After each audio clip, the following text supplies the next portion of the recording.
This episode is brought to you by Muntins Malts, a company that is passionate about providing premium malts to brewers worldwide.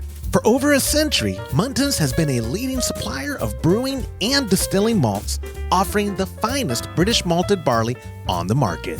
You can experience the difference Muntins offers by joining a recipe receiving tier of our Trub Club, because every kit that ships out now includes premium Muntins malt. You know, we've known the Muntins crew for a long time, and I can tell you, friend, you're going to love brewing with their grains. Ask your local supply shop to carry Muntins malts, or homebrewers can join our Trub Club at homebrewhappyhour.com/club, be a part of the community, and come brew with us.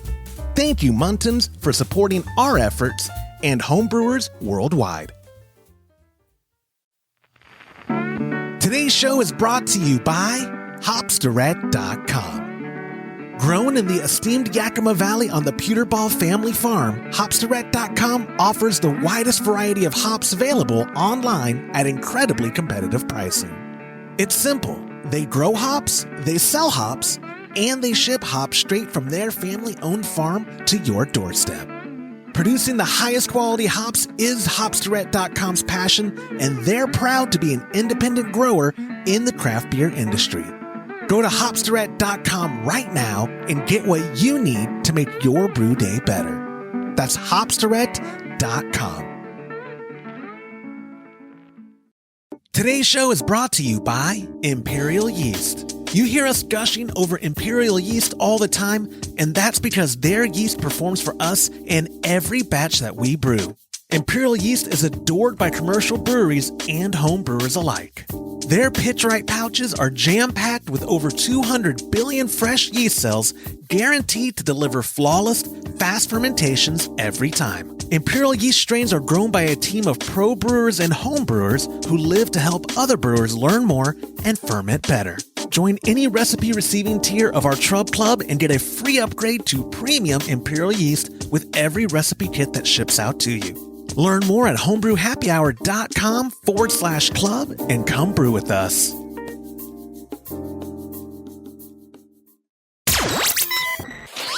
Entertaining shows with content that spreads information and sparks discourse throughout the community. This is the Pearl Media Network. Best Kolsch in Cologne, substituting ingredients for a competition batch, sticky alt versus regular alt, and understanding hop additions. This is Homebrew Happy Hour, episode 391.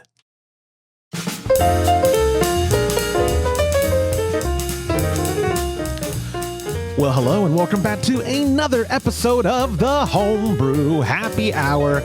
This is the show where we supply the answers to your homebrewing questions and discuss all things related to craft beer. And if you, my friend, have a question you'd like us to discuss on a future episode, you could go to homebrewhappyhour.com, click on that submit a question link at the top of the page, or even better, call it in to 325-305-6107. And when I use your voicemail question on a future episode, spoiler, I'm probably gonna, when I use it on a future episode, you do get yourself a $25 gift card to kegconnection.com. Pretty stinking good, right? I'm one of your hosts, Joshua Stubing, joined as always by the Director of Operations at CM Becker over there, Mr. James Carlson, as well as the President and Chief Keg Washer of kegconnection.com right down there, Mr. Todd Burns. Gentlemen, welcome back. Thank you. That was sort of a Don Pardo. I've been getting a lot of SNL classic clips in my YouTube algorithm, and you know, I miss Don Pardo. I probably haven't watched it much since Don Pardo died, but it's Saturday Night Live. Miss that guy. That my favorite part of Saturday Night Live. Anyways, Todd, you just got back from a really. I'm assuming you probably went to Harvest, so you're well fed. No, they're still closed. Oh, they're not back from France. What? They are, but they haven't opened back up. Oh, I bet. Yeah, in fact, the lady that always greeted us when we walked in, she's working at Tractor Supply now. Oh. Yeah, and they're totally changing their. I don't know what they're doing exactly. They've got kind of a new French thing going on. So yeah, I don't know. Oh, in a small town. In a small town, that's scandalous. I love it. I'm not going to, it means nothing to 99.999% of people that are watching the show, but it makes me feel good. Okay, no, I just assumed, I thought they were back, and I thought all their stuff. By the way, you were probably well fed. You went to lunch with your uncle and your dad. That was actually the whole premise of me even bringing that up. Is that yeah. So we went to the Mexican food place, El Tapatio, where we had put in the beer system. So that was nice. Did you have a beer with your lunch? Working now. Did you? I did not. No. Oh, you didn't drink day drink. So just so you know, Josh, though, because I know you love this place, it's now they have changed the name to Harvest Les Seperies. Oh yeah. I know French. That means something. Yeah. I'm probably not saying it right. It's an E with the I don't know French with the upside down arrow on the top of it. There's a term for that symbol, but I don't know what it is. The carrot. That one. Carrot's what I've grown in my garden right now that you eat. So they're changing their concept at Harvest. The one above the 6. Is that a carrot? That is what they call that symbol. Yeah. Okay. On your keyboard. I did not know that. That's a carrot. Yeah. Okay. Well, good for them. I wish the best. El Tapatio, wonderful people and good beer system. I will say though, pricey for Mexican food. Mexican food shouldn't be that pricey.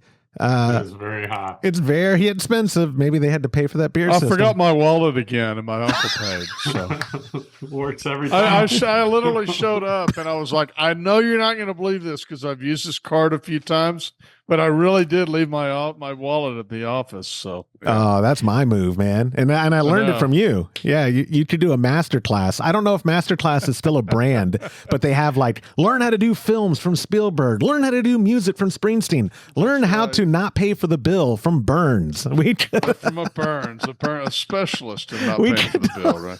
I'm going to patent that. I'm coming up with that. Anyway, we do have a jam-packed show. Let me get through some of the small talk before we get to the questions. First and foremost. Oh, I thought we just did the small talk. Well, I mean, like the relevant small talk, though. That was the not that relevant small talk. The more relevant small talk, if you go to patreon.com/homebrew happy hour and join a recipe receiving tier of the Trub Club, you're going to get this delicious Summer Nights grapefruit pale ale shipped to your doorstep. Oh, look, the artwork. I forgot to change it. I thought I did. It has the Imperial thing on there of what pouch it comes with. It comes with Imperial juice. And it doesn't have what hops or anything else on it. That's why I thought I updated the artwork. If you're watching anyways at YouTube. Regardless, patreon.com/homebrew happy hour. Get that delicious recipe kit, which also means Brew Day Live is coming up. My Pop and I on next Friday, July 19th, 2024 at 10 a.m. Central. We'll be live streaming at youtube.com/homebrew happy hour while we're brewing this delicious grapefruit pale ale. This is one, I think, Todd, it's been since you did the bottling that we've even had this beer around. Am I accurate in that, right? Have you brewed it since then? I'm just saying, I don't think you've brewed it since then. And that was like... Oh, no, I have not. No. So, which would be none of us have. I'm going to go on a limb, James, and say you didn't brew this one before. And me, yeah... As he just slowly like I love it. I mean, I think it's good beer. It's good. It is. It wasn't bad. The bottles we have, were over carbonated, but it'll be great in a keg. And like I said, you can go join it or get this when you join the Trub Club. One more time, patreon.com/homebrew happy hour. Also, I want to mention, because we've had people sign up at Alt-Pokal.com. I've also had some people tell me that Alt-Pokal.com is timing out on them. Whatever reason, the GoDaddy redirect. We registered all our domains at GoDaddy. I don't know if that matters, me telling y'all or not, but it's a redirect to homebrewhappyhour.com. So if the domain Alt-Pokal.com is not working for you and you want to register for the 2024 Altbier World Championship, just go to homebrewhappyhour.com. I've added it to the menu at the top of homebrewhappyhour.com. It should say Alt-Pokal or Alt-Pokal 2024. You click there. It doesn't work? I'm going to go to it now. Is it working? I went into it. It just took a few seconds for it to load. Did it work for you guys? Okay. I've had, it works for me, but I've had more than 5 people. And when, obviously we have an audience of a dozen. So when almost half of them, no, kidding aside, I had like 5 people last week tell me, hey, I don't think your domain is working. And that was enough for me to look look into it. And for some reason, it is just taking longer. So I did add it to the top of homebrewhappyhour.com as a direct link because it is just taking you to our website anyway. So if you're having issues registering, it's also in the show notes below. So whether you're watching at youtube.com/homebrewhappyhour or whatever, you can get registered. I like to have fun. And the warning, did you see that, Todd? Warning, Todd is brutally honest. Oh, yeah, I did. I'm just laughing at the entry fee for 2023 is $50. Oh, does it say 2023? Does it not say 2024 on that part? No. I did. You know what? I did a search and replace, and it didn't work. That's why I should always have a second pair of eyes on the things I do. As you know that better than anybody. I should have a second pair of eyes on everything I do. But either way, again, you can go to Alt-Pokal.com or just go directly to homebrewhappyhour.com and click on the link at the top of the page. It'll take you there. You can register. When you're a member of the Trub Club, you get a heavily discounted entry fee. It's not going to be that $50. I believe the entry now is $30 for people who are at any level of the Trub Club. So some of y'all may be going, oh, even at the $5 level? That's right. I'm not good at math, but you could join the Trub Club for a couple months or forever, but a couple months. Forever. Yeah, forget about it. Forget about it once you join. Forget about it once you join. Forget about it. Just forget about it.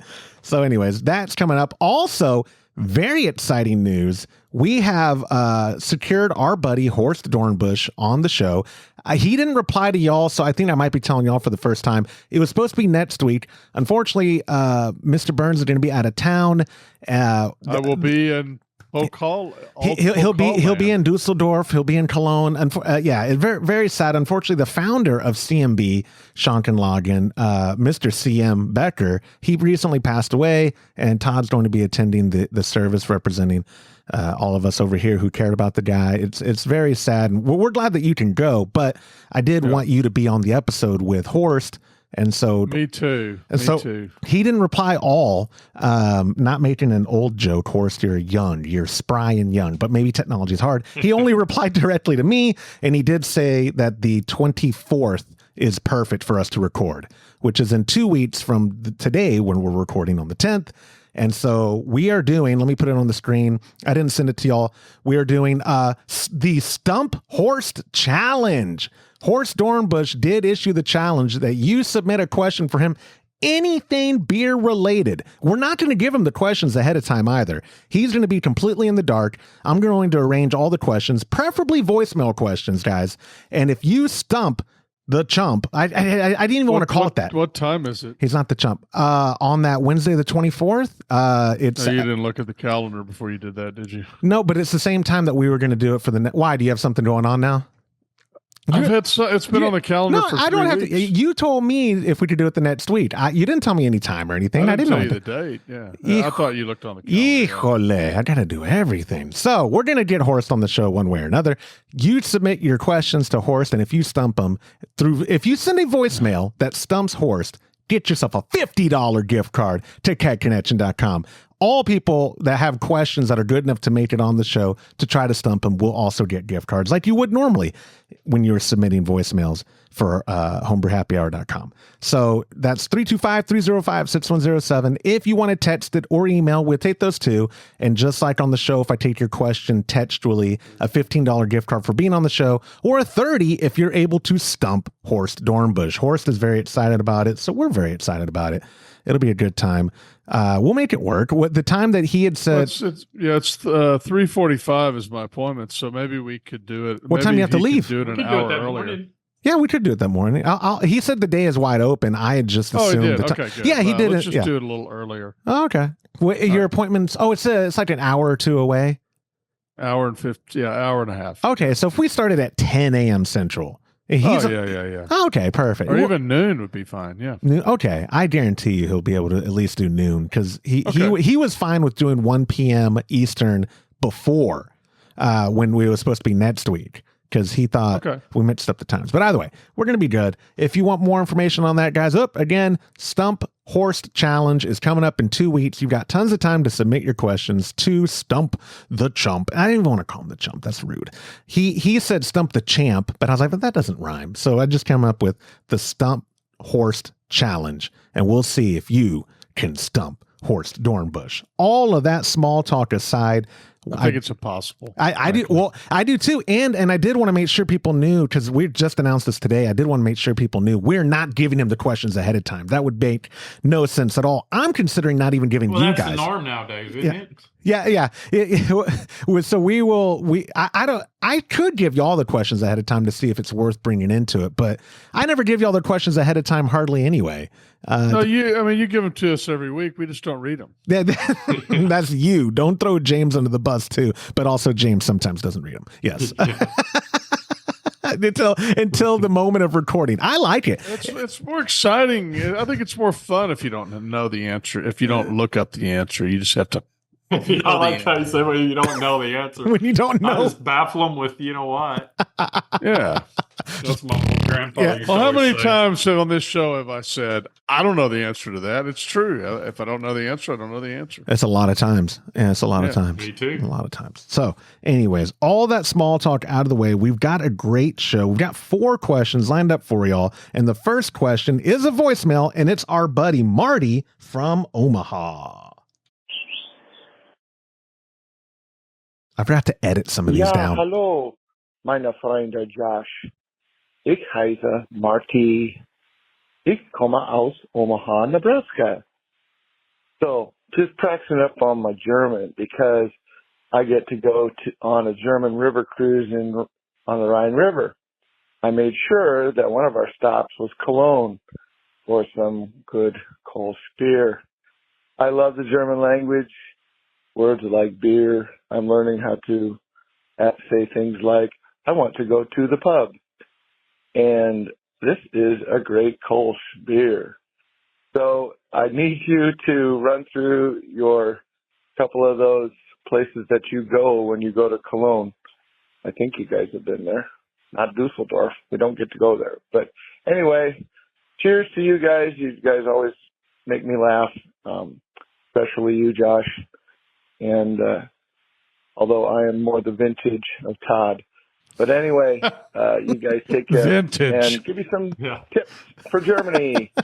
It is a great question. It's funny. I didn't plan this out. I am wearing actually not Cologne, but my Dusseldorf Altstadt shirt from Schlüssel that James brought me back 2 trips ago, I believe it was. Yeah, you were nice enough. You always bring me back shirts. Next week, I'll make sure to wear you brought me back the coolest Sierra Nevada shirt I've ever seen. Yeah. Some of the style. From North Carolina. Yeah. Nobody knows there's a Sierra Nevada. I had no idea. Incredible. Yeah. Anyway, so yes, we have been to Cologne a handful of times, maybe, especially between the 3 of us. Todd, you're actually going to make a day trip to Cologne, I understand, next week? Yeah, when I come home, I'm going to leave Dusseldorf and spend one night in Cologne and then make the rest of the trip to Frankfurt to fly home. So yeah. Let me throw it to you first then, my friend, because you are kind of presenting yourself with this scenario of, I've only got one day in Cologne.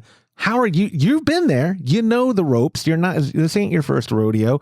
What are your plans? Where are you for sure going to hit up? Where are you going to all the breweries? That's not an answer. There's like 100. No, there's not. I mean, I'm obviously going to go to Peter's. I love Peter's. Gotta go to Peter's. There's probably some I haven't been to that are off the beaten path that I just haven't found yet. There was one that I really liked, and they had bigger glasses. I brought one home. Moeller. I think it's Moeller. Like a windmill or a mill of some sort. I'm pretty sure that's Moeller is the name of it. Moehler. I think that's what it is. I like that. It's just a little bitty place. There's a couple by the river. One of the ones by the river is really good. Is it Goffel maybe or? Yeah, probably is. Let's see. You haven't even said Fru yet. How dare you? Well, Fru is, everybody knows Fru. There's Reisdorf? Mm-hmm. Is it Reisdorf? They are there. Yep. Yes, that is a Kolsch. Yeah. Yep. I can't think of the rest. But are you naming ones off, or are these ones you are going to hit up? I'm going to hit all those. Yeah. Oh, okay. because I'm gonna hit all of them, dude. I mean, I go. Okay, in, well then, I know where they all are. discuss. I don't know the names of them, but I know where they all are. Okay, at least discuss the strategy, because some people aren't familiar with the serving type in Cologne or how it's done. Because if I were a third party, if I was Dragonfly Lady and I was about to write another 1-star review, I go, these drunkards, the old guy on the show, he just goes to every brewery in Cologne. He just wants to get plastered. No, it's funny because you don't. If you go, I will admit, James is sometimes a bad influence because I plan on going and having a beer at each one. But if we get to one that James really likes, we have 3 beers. And then if we go to one I really like, we have 3 beers. And then we end up having, but they're only 7 ounces and they're not very high in alcohol. Bauman and I swear, drank like 20 beers at the one right on the water the last time we were there. Okay, well, that's a lot. It was the one where unbelievable. the lady chewed me out in German. Yep. I didn't And I have don't my mask remember. on. Sorry, I don't remember the name of it. I wonder if there's a It was Dome Kolsch. Dome. I like Dome. Yeah. Wait, James, I That want to was hear really more. good. I want to hear more about this. Why'd you get yelled at? Well, we were outside having a beer out in the garden. Well, looking at the Rhine. The Rhine was right behind us, and I had to go to the bathroom, and I just marched in, and everybody looked at me like a leper, and I kept thinking, why is everybody staring at me so weird? And by the time I got down, there's little bathroom maids, and she's sitting with her little tip jar and I tipped her too, and she started cussing me in German, and then she's pointing at my face, and I was like, oh crap, I forgot my mask and put it on, and she just continued, and I just turned around and went back out. It was during COVID. Okay. Yeah. I thought maybe you walked into the waiter's entrance or whatever. No, you made the cardinal mistake. Yeah. Oh yeah. Germany was one of the countries too that was, well, for a while there, they weren't even letting people in. And then when they did let you in, I remember because you were freaking out on the way home that if you failed the COVID test, they were going to keep you there. I remember that. That was Todd freaking me out. Yeah, That of course it wasn't was. anybody That's else what but Todd. that's what he I does. just pulled up a website, and one of the first ones on there is Frew, and there's 3 waiters, and I recognize 2 of them. How scary You is that? alcoholic? They Is that the real sourpuss one? Yeah, I bet they've worked there for 30 years. Frew, and I will say, I'll add to this for Marty. I have a bunch to add, but the one thing about Frew, I will say, Frew is not, I agree with Todd, for me, and it was really thanks to James, because James had been there before I ever went there. And James told me when Todd took me to Dusseldorf the first time, you weren't with us, but you'd already been there. You're the one who said, listen, y'all are staying next to Frew, and Frew is good, but Peter's right across town is where you got to try it.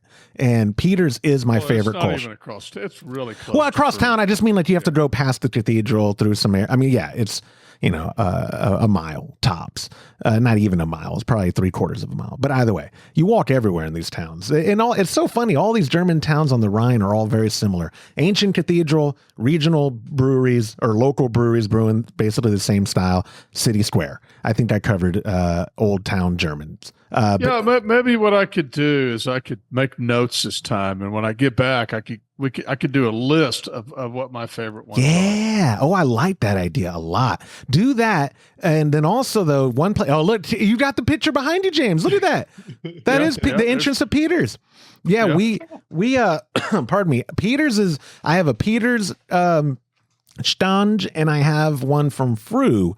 I had another one that y'all brought me back from.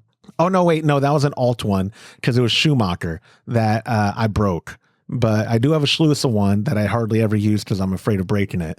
But normally y'all bring back glasses, or we get them shipped to us before from Stefan. I don't have any. I don't have any alt glasses left. They're all broken. And I think I've had 3 cases of them. Stefan sent me a case a couple times. Well, you're going to be in Dusseldorf, man. Now's the time. I'll Venmo you some money. Bring us back some the transportation. Zoom. Yeah. I like all of them. I just love them all. They're all different. The beer all tastes slightly different in each one. Scion. Yeah. For Kolsch. Yeah. There's so many. I had one of those. I will add this too while James is getting up to find glassware. One place that it hasn't been mentioned yet because it's not a brewery and it's not Kolsch exclusive, but if you want to get picked up by a 80-something-year-old German Fräulein, let me tell you, Papa Jack's Jazz Club. Oh, yeah, that place is great. That place. Not only did I almost get picked up by this geriatric German, but I remember you talked about that. I called my wife when it happened. We got back to the hotel. I was like, babe, you're not going to believe what just happened. And she's like, why are you calling me? It's, it's like 4 p.m. You're not supposed to call your wife and tell her about your... Oh, James has one from Dom. Look at that. That's the Dome right yeah, there. that one's good too. Wow, they're all good. No, we saw it. Yeah, we saw it. It is. Yeah, they're all good. Oh, well, I'm looking at a thing of Papa Joe's right now. I said Papa Jack's. I meant Papa Joe's. Thank you. Papa Joe's. And I literally am staring at the balcony where you got hit on right now on this photograph. That's nice. Yeah, James. It was, the night of my life. And really, though, the lady. Dad, are you staying? Yes. Hey, well, at least they didn't have a baby with a dirty diaper and my favorite part got a hold of your Instagram or WhatsApp. Oh no, I remember that. When Todd had to tell me, here's how stupid I am and why my wife is a saint, and if anything happens to her or if she wises up and leaves me, I'm screwed, because I thought this old woman was just being nice. That's all, but she kept asking these questions, getting closer, and I was telling Todd, like, this lady, she's a hoot or whatever, and he was like, she's picking you up, dude. Like she's picking. I was like, She was asking about this Venus Schnitzel, I believe, at some point. she did the last questions that did kind of wake me up, was she's like, and where are you staying? And I was like, oh, it's like that Hilton over by the cathedral. And she's like, oh, and what is your room? I was like, oh. Anyways, but all of that aside, Todd, you'd agree, especially if you like jazz, that club is a must. Oh yeah, it was awesome. It was really so cool. cool. I've been there. It's a cool place. It is so cool. It was cool. And I like the little balcony area with the tables. Yeah, we have. Hey, I know what I could do. I'll take a picture of everyone I go in and send it to you, and then you can put it on I don't know, when you get back. Yeah, send them to me. Absolutely. No, not when I get back. While I'm drinking. I mean, I'm perfect. How about that? The crap out of you. You send them to me, and I will update our Instagram, and then people will know how quickly it takes. I'll do it as real time as possible, because you're 7 hours. You're going to be up between 3 and 5 a.m. to be able to get them all. Oh no! I want you to send them to me while you're up and actually there, because you're 7 hours that's ahead. That's going to be between 3 and 5 p.m. your time. Yeah, I'm sorry, a.m. No, AM. You're going to be drinking at 10 in the morning in German time. No, you're 7 hours ahead, dude, in Germany. So when it's like midnight there, it is only going to be like 3 p.m. I'm thinking of it being here at 8 and 8. No. It's the opposite. Yeah, it'll work out perfect. It would work out perfect. Yeah, it'll be in the middle of the day for you. Absolutely. Yeah, and you're not here, so I'm just be lollygagging anyway. Oh, look at me, I'm working. But yeah, just send me the photos. I'll put them on our Instagram. That way, yes, people can see. People like Marty will see where you go, and also how quickly you jump between bars. Because when you're alone, I fear that you will. You walk so fast. I've never met a person. I will have faster than I can. You watch. If I go by myself, I'll have one beer at each place. Oh, I believe you. And I also think it's going to be in like 9-minute increments where I'll be, how the heck did he get to that other place so quick? And one thing we didn't mention as we wrap up Marty's question, it's not only. Do we have a question? Well, it was for recommendations from us. One thing I do love about Cologne and Dusseldorf, they're serving it to you as long as you don't cover your glass, right? They keep bringing you a refresh if you're low. But also, so it's like 7-ish ounce increments. And what do they cost? Is it a couple euro or is it €3 now? What is a 7 ounce so for? Cheap. It's like between €2 and €3. Some of the smaller towns we went to were less than €2. Yeah, that's so incredible, and it's a good environment. Those cities are like the breweries are in hub areas where it's always hustling. I like it. It's such a fun experience. And so, Marty, I know for a fact you're going to have a good time. And yes, Todd is already committing to sending me all the material. So just follow our Instagram during the week of what would that be? The 14th through the whatever. Next week. Oh, and the only problem I will say, that I do want to mention one more thing. The only problem with my strategy is that nobody's ever going to be nice to me, because the waiters are always kind of rude as hell. Yeah. For the first beer. Yeah. And then if you take all their shit for the first beer, they will slowly warm up to you, and they turn out to be very nice people. But they always it's pretty rough that first beer, so nobody's going to be nice to me the whole night. You're not going to be around for them to be nice. Yeah. But you will. Where do you think? So when you took me to Cologne the first time, we ended up back by our hotel, which Fru is right across the street from. And that's where we ended up having like I think we actually had pork knuckle. I was going to say a midnight snack. We had a full meal, but which brewery do you think you'll end up at when it comes time to eat? No idea. Okay. I mean, the food is they all have secondary. the same food. Yeah, the food, in my opinion, is my secondary. favorite place there. No, I'm sorry, that's Dusseldorf. Never mind. Yeah, I like it. It's all pretty good. Pretty much Marty didn't ask about Dusseldorf. You're going to be spending a lot of time in Dusseldorf. I do hope that you do bring back some alt glasses. I would love one from Brauerei Kurtzer. We still have that keg in your fridge, the mini keg. Oh no, we got to drink that. We really that. need to drink that. Let's have a pool party. Yeah, that's what, 2 years old now? At least. Yeah, absolutely. Yeah, next time you're here, we got to make a point. James, we're going to twist your arm, make you come out and drink that beer. Next time I'm there, you're out of town. James, let's have a pool party. Let's do it. Absolutely. Absolutely. Y'all call me and I will go there and drink that same beer while y'all are. That's actually funny. That's a cool idea. Cause I'll drink your alt while you're out of town. I'll do it. Yeah. Anyways, Marty, thank you so much. We could just do a pool podcast. We really could. We could go from there, drinking the alt, teacher call. Oh my gosh. Well, now we're drinking cooking his beer in his pool with his glasses. I love it. Girl. Marty, thank you so much for submitting the question. Friends, if you're like Marty and you have a question for the show, call it in to 325-305-6107. And when I use your voicemail on a future episode, get yourself a $25 gift card to kegconnection.com. Spoiler, we need more voicemails. So it's likely, unless it's really dumb, I'm going to use it on a future episode. So thank you, Marty, for that again. You could also text that same hotline or email joshua@homebrewhappyhour.com. And when we use those questions on a future episode, you still get yourself a $15 gift card, which I think is pretty good. Like our second question, it is an email. Our buddy Gary from Arkansas wrote in. He said, "Hey, Josh, I was preparing for NHC, which is National Homebrew Competition, and my local shop did not have everything I needed in stock. The owner gave me recommendations for substitutions on my malt and hops, which led me to my question for you today. Would you guys be willing to make substitutions on a recipe that you are planning to enter into competition? My understanding is that specifically with malt, a lot of the times different maltsters use their own names for the same kind of malt. However, with hops, it isn't that way. Am I correct? Just wanted your thoughts, even though I have been listening long enough to know that competitions aren't your thing. Cheers from Arkansas." Gary, he's right. Competitions aren't my thing, or I just make up a competition and give myself a trophy. On the malt part, James, I'm like 99% sure he's right on that. And I only know because recently I had to substitute, it was calling for Caram Unit 3, which is the same as Crystal 60 or Crystal 40. I think it's Crystal 60. A lot of times I see that a lot. And, sometimes it's roasted, sometimes it's caramel, right? Right. And it's like. My understanding is Crystal is the type of malt, and Cara is it Wireman or Brief? Is a protein malt. But it's just their brand name on the same kind of. I think that particular, they're not all that way, but I think that particular one is a brand of that company. Yeah. Right. I guess a better example too would be Muntins calls their Pilsner malt lager.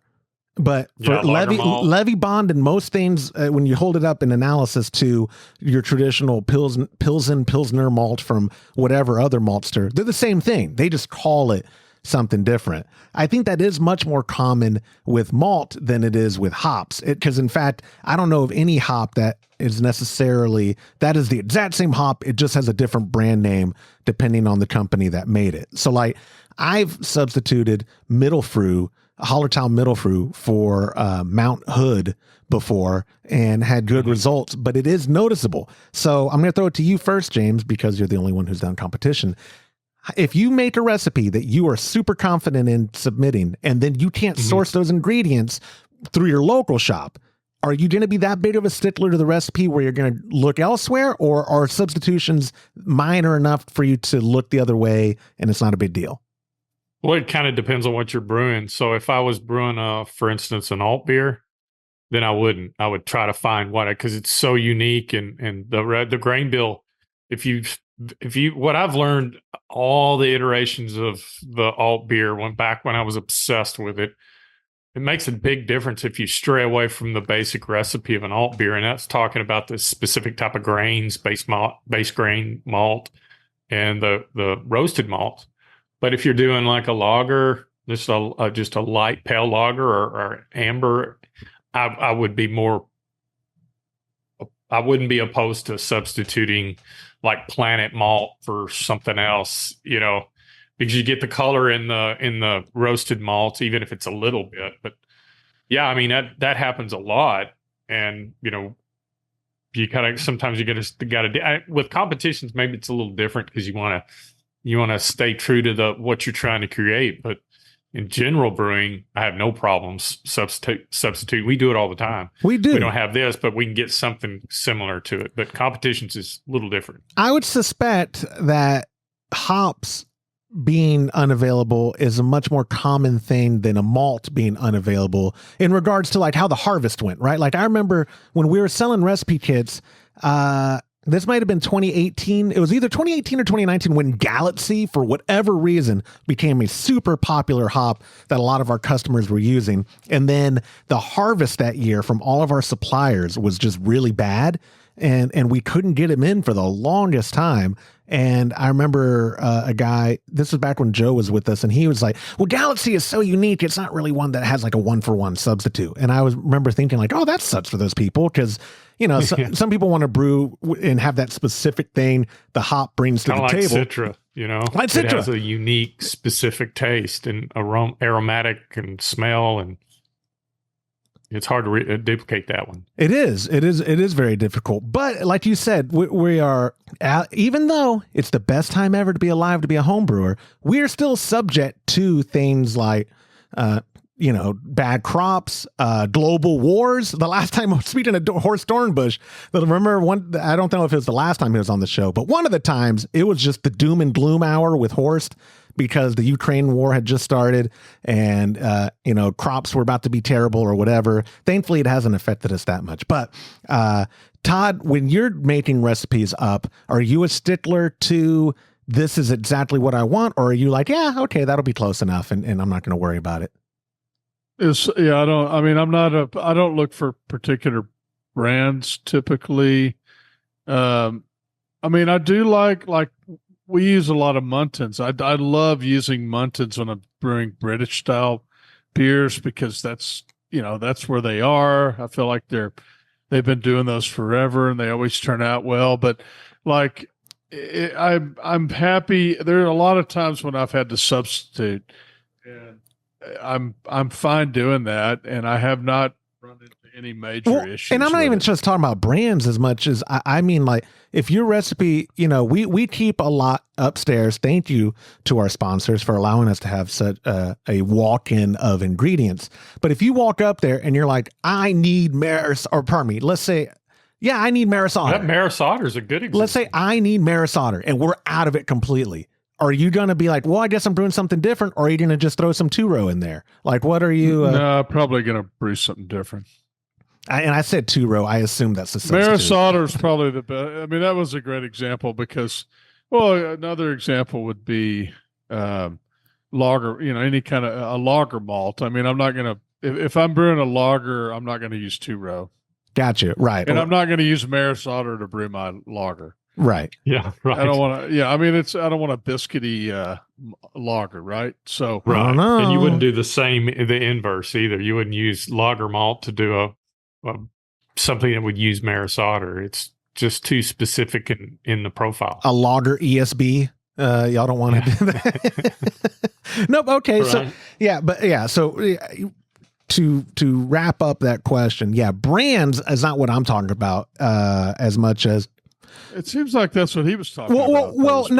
He's you're right. So in that specific thing, he's saying he knows that sometimes a substitution for malt isn't like it's going to be different but close. It's going to be, that's the same damn thing, just a different name.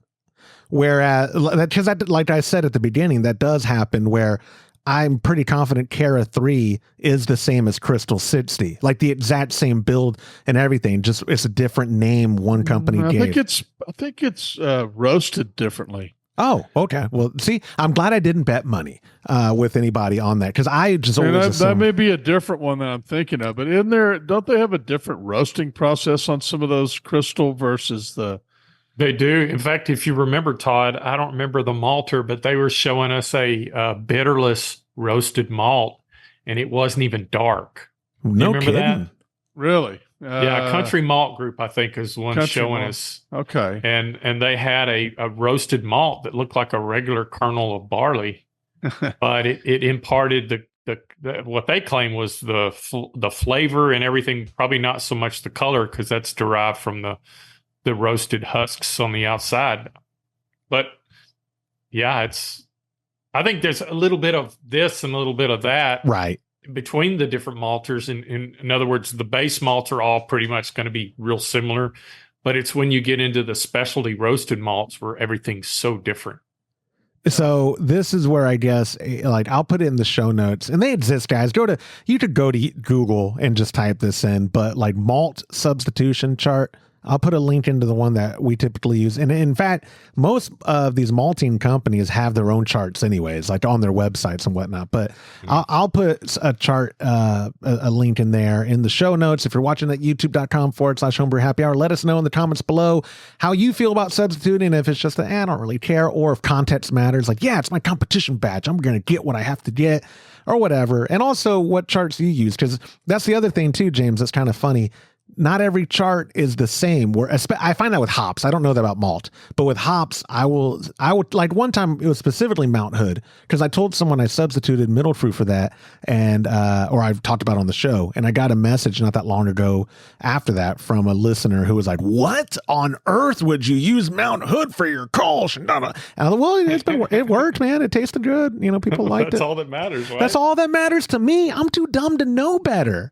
And it's not a shtick, guys. It's for real. I'm too dumb to know better. It's not a sticky. It's not a sticky, which is the next question. Yeah. Gary from Arkansas, thank you so much for submitting the question. A reminder, guys, if you email Joshua@homebrewhappyhour.com and I use your question on a future episode, you will get yourself a $15 gift card. But even better, hear me out, because we are also low on voicemails. When you call it in to 325-305-6107, and when I use your question on a future episode, get yourself a $25 gift card to catconnection.com. Like our third question of the week, it's our buddy Nick from Seattle. Hey guys, this is Nick from Seattle. I'm thinking about entering the Alt-Pokal, and I've been looking at recipes. I was curious, I came across a sticky alt. I was curious if you guys could kind of explain the difference between that and a regular alt beer. Would that still be acceptable for this competition? And then also, are there like regional alt beers, kind of like how Pilsners, there's German and Czech and Bohemian. I'm curious if there's different regional types of alt beers as well. I couldn't seem to find much online. Thanks, guys. Josh, you're absolutely killing it as usual. Thanks. Bye. They know how to get on the show. Good question, Nick, and great compliment. Yeah, I think James is grabbing the alt book. I mean, I can answer that question. The sticky alt is just when you spill it on the counter, it's stickier when you touch it. I hate you, man. That's what I thought.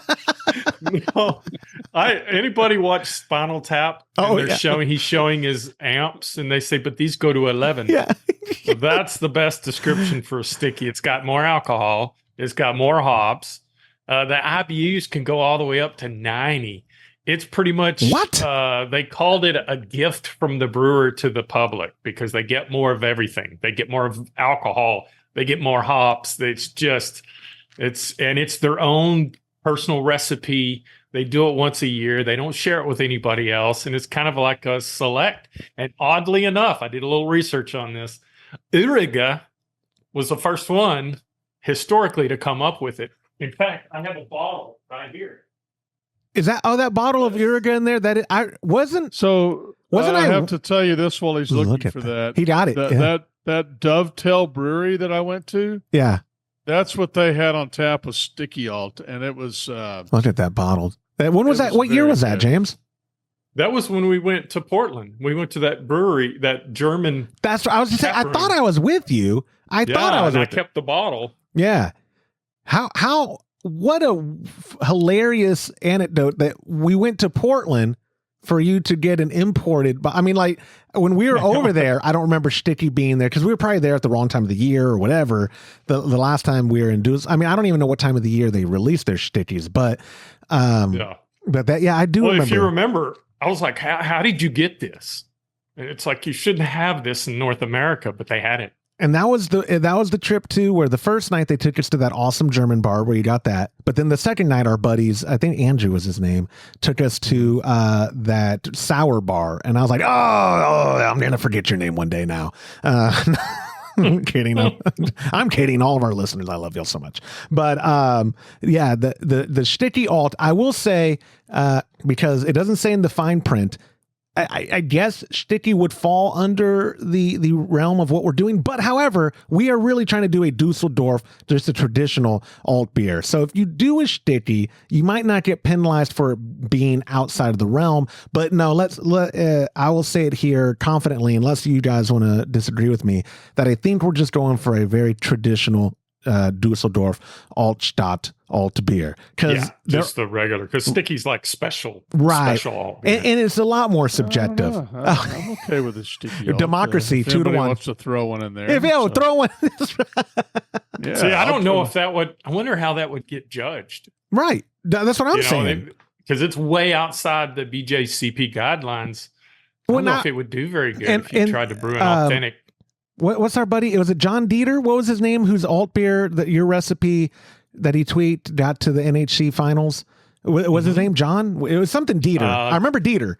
I do remember Dieter. So Mr. Dieter, I would suspect if he had entered a Sticky, it wouldn't have passed through because they are judging it on whatever, not 6F, whatever alt beer is. I think 6F might actually be Kolsch or 6C. But either way, like you're saying, James, I don't think Sticky would even be considered at a NHC as an alt beer. They would probably say, oh, it's way too bitter, or it's way, or whatever for the style, even though it's not necessarily. Like maybe Sticky needs to be its own. But then again, like you said, it's not the same every time. No, it's their own head. All the brewers from all the alt beer breweries in Dusseldorf started coming out with a seasonal Sticky. In fact, Schlussel, remember Todd, when I bought that shirt for you, they had cases and wooden cases of Schlussel Sticky.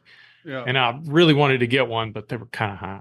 Yeah, well, being a special release, right? And they do use a lot more ingredients. So remind me though, you guys would know, I don't recall any of them ever having it on tap.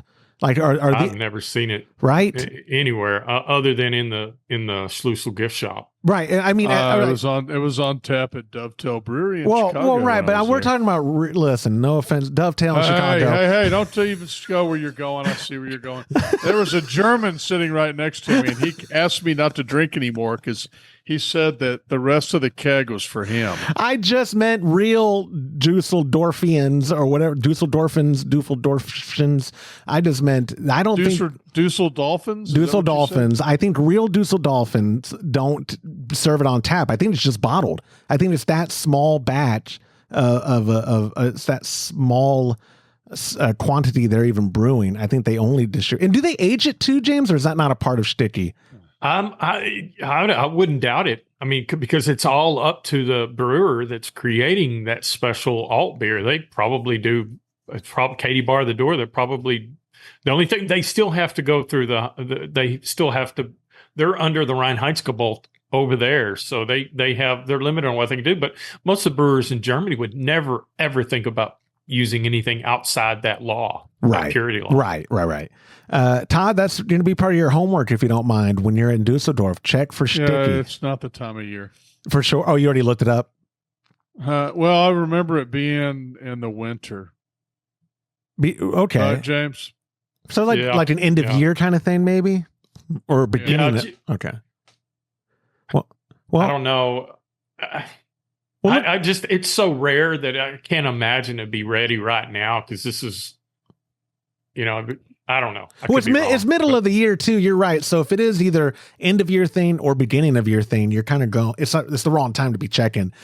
So it certainly won't be on tap. But hey, maybe a gift shop will have bottles of it from whatever their last batch was. There you go. So there. Well, I know Schlussel had them in little wooden cases, and they were bombers, the big bottles, and they were like €100. Oh, okay. Never mind. I don't want it that bad. I'm checking my baggage, so yeah, it's not going to happen. Yeah. No, I don't doubt that. You're checking baggage. Oh, I'm sorry. I'm carrying. I'm not checking. I was like, baggage. wow, that's a change. That's what You're checking it, then get me a. I'm not checking my baggage. James read my mind when he said that. Oh man, darn it, dude. We were on it too, like sharks. I can actually check bags for free. I guess I could load up on a freaking box of something and check it in. And now we're talking. You let me know, guys, because I love you guys. Yeah, you let me know. That's awesome. Yeah. We even talked one time. I think the last time, Todd, was it? We were going to just get a cheap suitcase and fill it with beer and check it. There you go. That's the plan, Stan. I like it. Nick, 49.5 pounds of beer with the weight of the suitcase. With the weight of the suitcase. That's right. Yeah. We're going to make it work.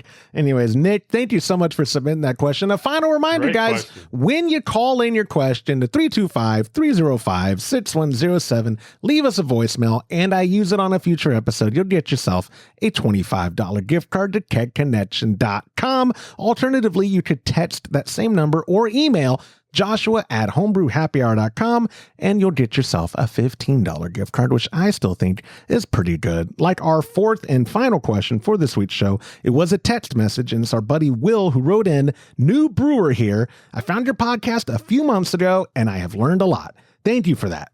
Could you please help me understand hop additions and why you'd add certain hops to a boil at certain times? I'm currently buying recipe making kits from a local shop, local store. I hope to start coming up with my own in the near future. Thanks." James, I know Todd's no stranger to making recipes, but you're the one who I've always brewed your recipes and all that. And I know you follow the guidelines from the BJCP and your stick to style and all that, but could you help answer like why certain hops, and I'm not even talking about like, why would you pick this over this? I just mean, what kind of a recipe would call for a hop all at the boil and then 20 minutes later? And then like, what are those additions doing to a batch? And why would you add whatever the hop is at a given time during the boil, assuming it's just a 60-minute boil to keep things simple? Well, the first thing you want to look at is alpha acids. That's the first number anytime you see. And what that does is that represents the hop's ability to convert into bittering units. So the only time you're going to do that is at the 60 minutes. So when people talk about a 60-minute addition, they're talking about the bittering.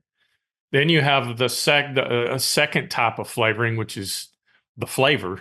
And that's typically 30 minutes or less because it doesn't give it enough time to turn those alpha acids into bittering units. So you get the flavor of the hop. And then the last one is aromatics, and you could do that either 15 or less before the end of the boil. We say 5 to 15 minute, or even you can do a whirlpool hop addition, and that will impart the smell of the hops. So you got bittering, flavor, and then you got the aroma, and it's all about time. So just think about on a sliding scale. At 60 minutes, you've got bittering units, and as you get closer to the end of the boil, it morphs from bittering to flavor to smell or aroma. So that's really all you need to know. It's honestly that simple. Do alpha acids somehow also convey to a customer what it's going to do if they're using it for aroma or flavor? Like, is a higher? Oh, yeah. Yeah, typically if you go, and I don't know if I have it with me here, but I've got a hop handbook, and it will tell you, it gives you descriptions of every hop, foreign and domestic, but it also tells you whether it's preferable for bittering or aroma hop or flavor hop, or they'll say both. And then when they say both, they mean dual purpose. Well, typically what I look at, if you look at really high alpha acid hops, they're typically for flavor and aroma. I have made the mistake playing around the recipes when I first started doing it is using those high alpha acid late edition hops as bittering, and you don't want to do that. If you do, you need to use a calculator because you want to manage the IBUs in that beer. You don't want to put, I think Galaxy, isn't it over 10? Ooh, is it really? Like 10 to 12. Okay. So if you use that, you don't quote me on that because I don't have my book with me. But anyway, you wouldn't use the same amount of Saaz, which is I use that exclusively on my alt beer, and I'll do 3, 3, and 3. I'll do 3 ounces at 60, 3 ounces at 30, and 3 ounces at 5. And it's the same hop, but it creates different flavors in the beer because you're creating the bitter units at 60. We're doing the flavor hops at 30, and then we're doing the aromatics at 5 to 15 minutes before the end of the boil. And that's really, it's that simple, but you don't want to use a high alpha acid hop that's been bred and genetically engineered for more flavor and more aroma or bittering because it could be, and you could try it too, but I haven't had much luck trying to utilize those without putting just a small amount. So it's kind of it's an interesting thing. That's a really good question. That's a deep rabbit hole. We could, right? We could go real deep in there. Yeah. And for context, though, on James's, that's a 15-gallon batch. I know I'm going to get someone leaving feedback. He uses 9 ounces in a 5-gallon batch. on the Brautag, we're doing 15 to 18 gallons. But I tell you, the guy that uses more hops in brewing than out of all 3 of us is Todd. Oh, absolutely. He's hopping like crazy, and he makes some of the best beers I've had. Yeah, they've been okay. But no, I'm throwing it to you though now.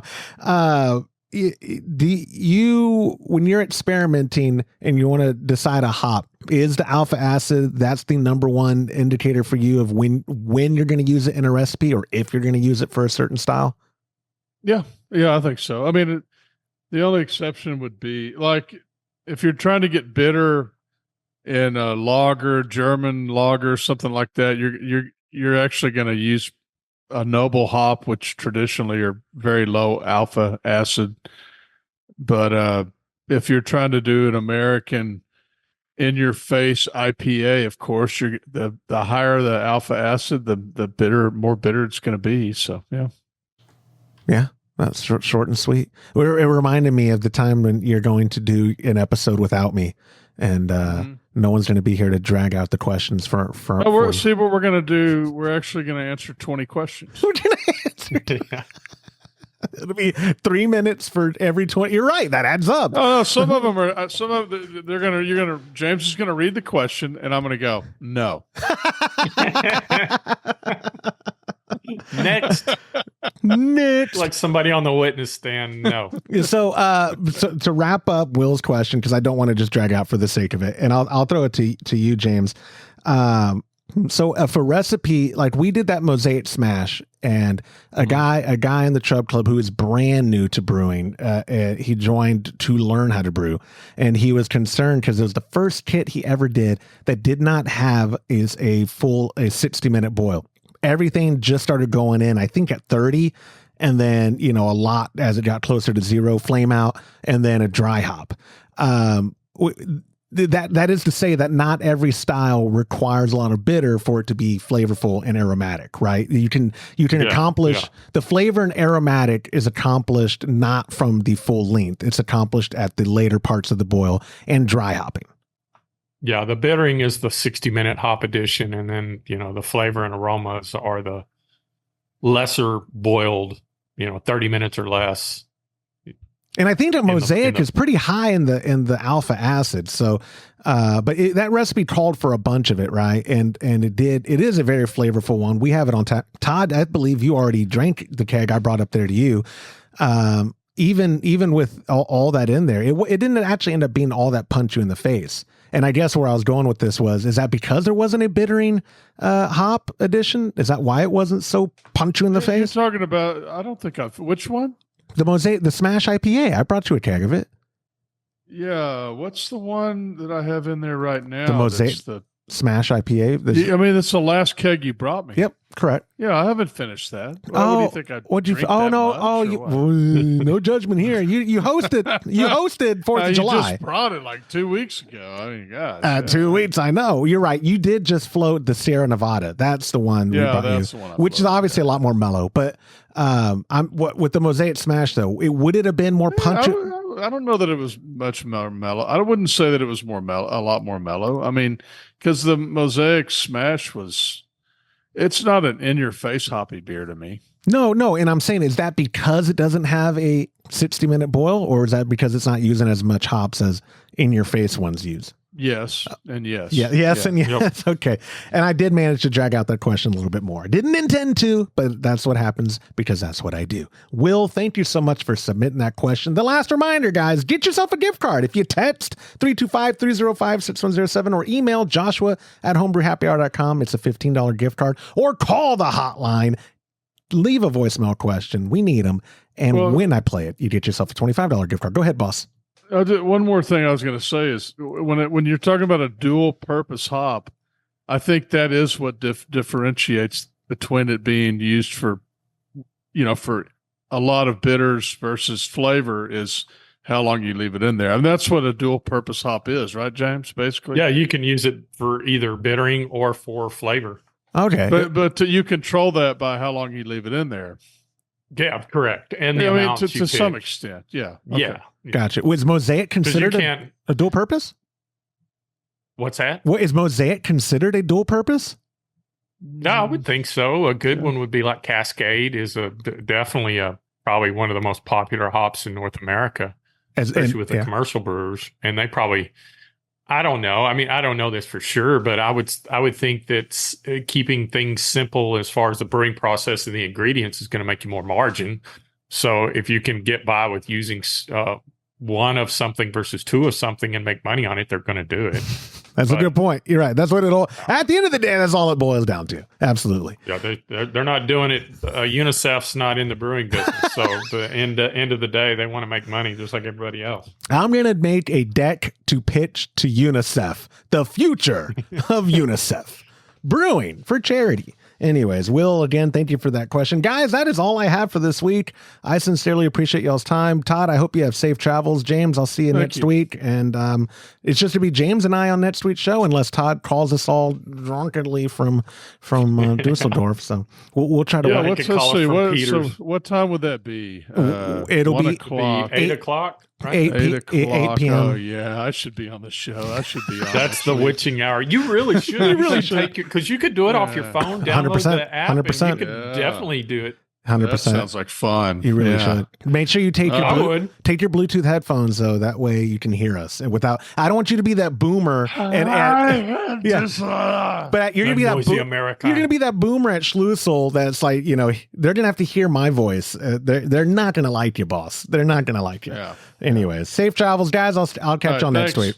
And that will do it for this episode of the Homebrew Happy Hour. If you have a question you'd like us to discuss on a future episode, you could go to homebrewhappyhour.com and click on that submit a question link at the top of the page, or even better, hear me out. Get yourself a $25 gift card when you leave a voicemail to 325-305-6107, and I use your question on a future episode. Thank you to our sponsors like Muntons Malt, premium grains for a better brew day. If you aren't already brewing with Muntons, give them a try by joining our Trub Club at a recipe receiving level. For the best hops available online, give our friends at hopsdirect.com a visit and pick up what you need for your next brew day. Also, get a pack of Imperial yeast along with delicious recipes from us when you join the Trub Club. Go to patreon.com/homebrew happy hour and come brew with us. On behalf of Todd Burns, James Carlson, and the Pearl Media Network, I'm Joshua Stubing. Thanks for listening.